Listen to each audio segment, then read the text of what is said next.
তো আজকে রবিবার, আজকে ছুটি ছিল, আমরা কাজে লাগিনি, সেই জন্যে সকাল সকাল বেরিয়ে গেলাম মাংসের দোকান, মাংস আনার জন্য। তো আমরা সবাই মিলে বেরিয়ে গেলাম। তো ওরা দুজনে এখন রাস্তার ওই পাশে আছে, আমি পেরিয়ে গেছি রাস্তা, তারপরে ওরা বের হয়ে গেল। এবার যাচ্ছি আমরা মাংসের দোকান। তো এখানে আসার পর দেখলাম দোকানে অনেক ভিড়, আর অনেক মাংস কেটেছে। আজকে রবিবার ছুটির দিন, সবাই নেয় মাংস, সেই জন্যে। তো আমরা জিজ্ঞাসা করলাম কত করে কিলো চলছে খাসির মাংস। তো 1000 টাকা কিলো। তো আমরা 1 কেজি মতো অর্ডার দিলাম। তো কাকু এখন রেডি করছে আমাদের জন্যে, আমাদের জন্যই কাটছে। তো আমাদের প্রায় রেডি হয়ে গেছে। তো আমরা টাকাটা এবার দিয়ে দিলাম, 1000 টাকা, 1 কিলো নিলাম। আমাদের মাংস নেওয়া হয়ে গেছে অলরেডি। এবার আমরা যাব রুমের দিকে। তো আমাদের হয়ে গেছে মাংস নেওয়া, আমরা তো রুমের দিকে চলে এলাম। এটা হচ্ছে আমাদের রুম, যেখানে আমরা থাকি। তো চলো যাওয়া যাক রুমের উপরে, যেখানে আমরা থাকি। তো আমরা এখন সিঁড়িতে উঠছি। তো এই তো আমরা চলে এলাম রুমে। তো এইখানে আমরা রান্না করি, যে জায়গাটায় রান্না করি। আর ওরা দুজন আমার আগেই চলে এসছে, এই যে দেখতে পাচ্ছ, ওরা আগেই চলে এসছে, আমার খানি লেট হয়ে গেল আসতে।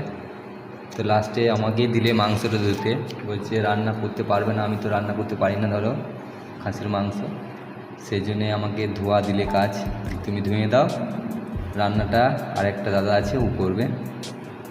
তো কী করবো, কপাল খারাপ, তখন ধুতে এলো যাতে গন্ধ না ওঠে, সেই জন্যে আমরা গরম জলে একবার ওয়াশ করে নিলাম যাতে গ্যাসটা না হয়।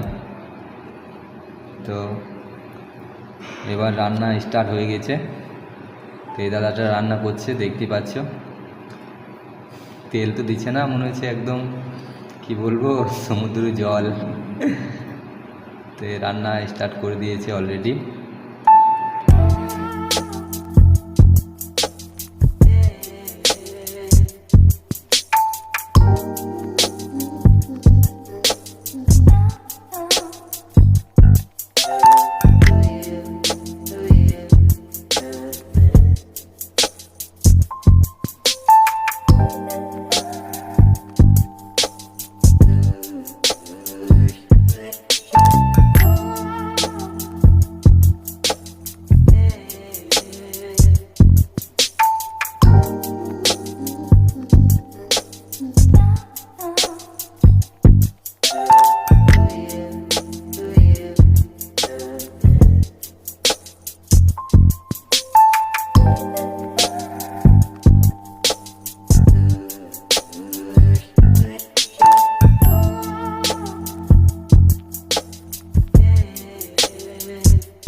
তো রান্না প্রায় হয়ে গেছে, এবার মশলা দিচ্ছে, মটন মশলা।